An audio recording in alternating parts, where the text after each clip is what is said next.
Well, those are some of the stories that are making headlines. Let's see how they develop in the course of the day.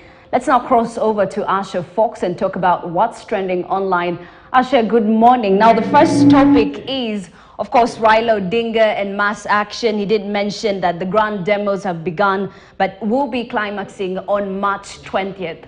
Just being a millennial and, a youngster, they would say it's about to go down. What are people talking about when it comes to that, their reaction?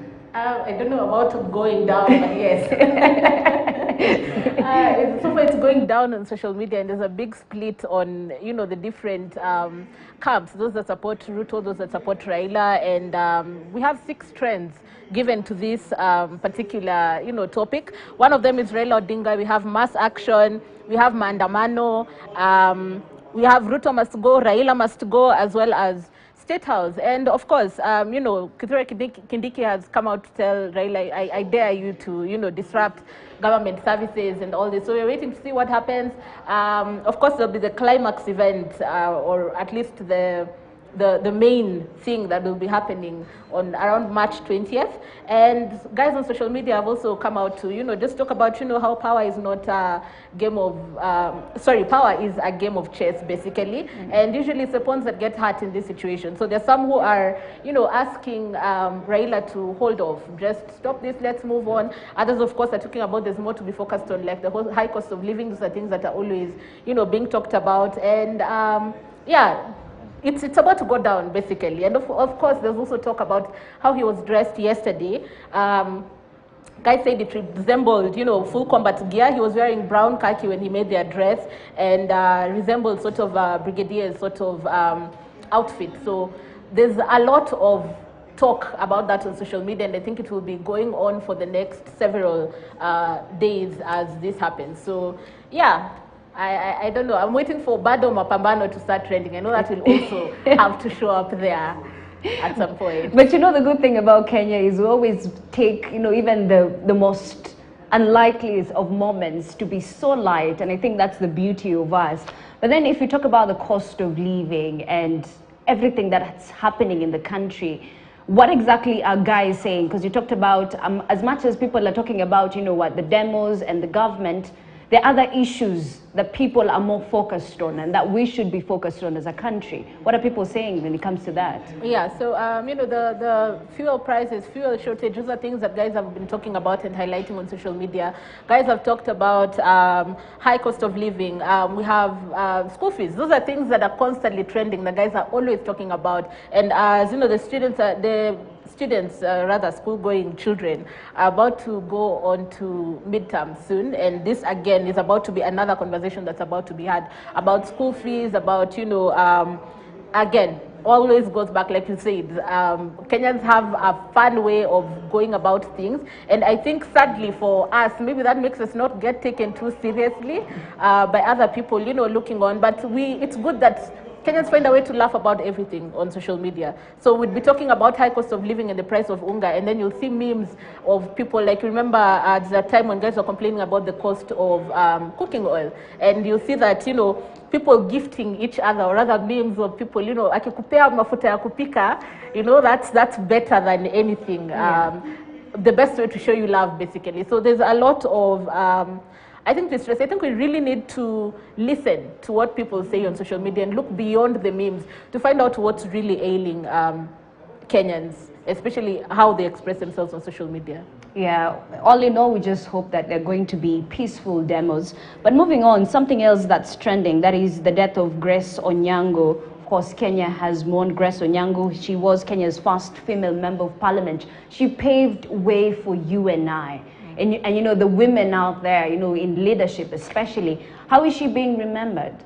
The main word that keeps coming up is trailblazer. And, like you said, yeah, she was a trailblazer. She paved the way, whether or not you're interested in politics.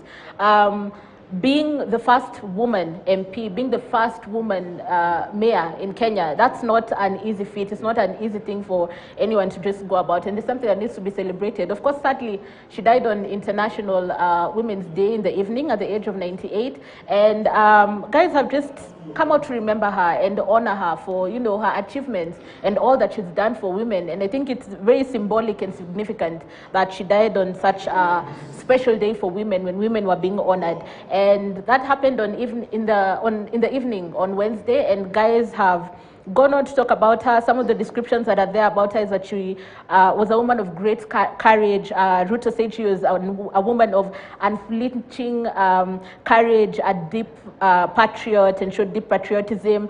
Yeah, so it's basically what everyone is saying is that, you know, she did well for women, and she's being honored for that. Okay, may her soul rest in eternal peace. Moving on, of course, I don't know if this falls under entertainment, you know, a documentary. Is it entertainment? But of course, there's that Netflix documentary about the passenger plane that vanished, that is MH370. I don't know, Asha, do you believe in supernatural? Because this sounds like a movie, you know, Bermuda Triangle, things that you read on the internet. How are people reacting to it?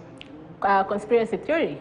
Again, that's the buzzword that keeps coming up. Like, what exactly happened to that plane? No one really knows. This is the 9th anniversary since the plane disappeared in 2014 March. 239 passengers on board. The plane has never been found. None of these passengers have ever been found or heard from again. Back in 2018, Australia's 60 Minutes hosted a panel of aviation experts who went on to say that, you know, maybe it was a murder-suicide kind of a situation. Others have gone on to, again, dismiss that thought, saying that that probably wasn't the case. But basically, what guys are saying about this Netflix documentary, which is 3 episodes long, they're saying that, you know, Netflix has given conspiracy theorists too much screen time. That's one way to look at it. And of course, there are those who are just condoling with the families. I mean, so many lives were lost, you know, so to speak. 14 people from 14 different countries. 153 of these people were mostly, you know, from China. And it's just devastating to imagine what these people are going through. Actually, you can imagine somebody dying and not having, you know, the closure of having to bury the body, you know. It's one thing to know someone is dead, but another thing to know that they're dead and never see the body. So you can imagine the devastation that these guys are going through. Yeah. So social media is split with, you know, condolences for these people, others trying to sympathize with the family still. And then, of course, conspiracy theories are still plenty on social media. You know what? I have to say this. Lift me up. I know I can't sing to save my life, but this is the weekend, you know. We've been waiting for this for years, and it seems like we're having back-to-back Riri.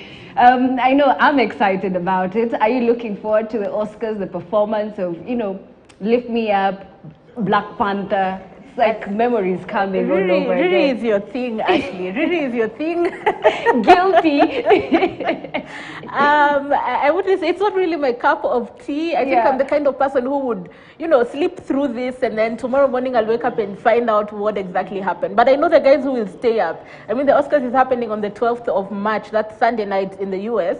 And East African time, that's 13th of March at 3 a.m. And believe you me, there are people, I'm suspecting you, Ashley, will be awake at that hour to follow what is happening, you know. And for those who don't know, the Oscars is basically known as the Academy Awards. This is going to be the 93rd ceremony that they'll be having. It's where they award the, you know, it's the most prestigious award in the film industry in the United States. So we're waiting to see what happens. Of course, Ashley is excited that, you know, Rihanna will be performing. But just a bit of trivia for you, Ashley, to get your mind off Riri kidogo too. Do you know who is the most awarded, or rather who's won the most awards at the Oscars? That's Walt Disney. And I'm sure you've watched a lot of, you know, the stuff that he's come up with, you know, The Lady and the Tramp. There's so much that Walt Disney has done. You know, we all know about Disney movies, yeah? Yes, so he's won 22 awards, and he's been nominated 59 times. So apart from Rihanna, you can add that to your list of things to talk about. I mean, Disney was my childhood.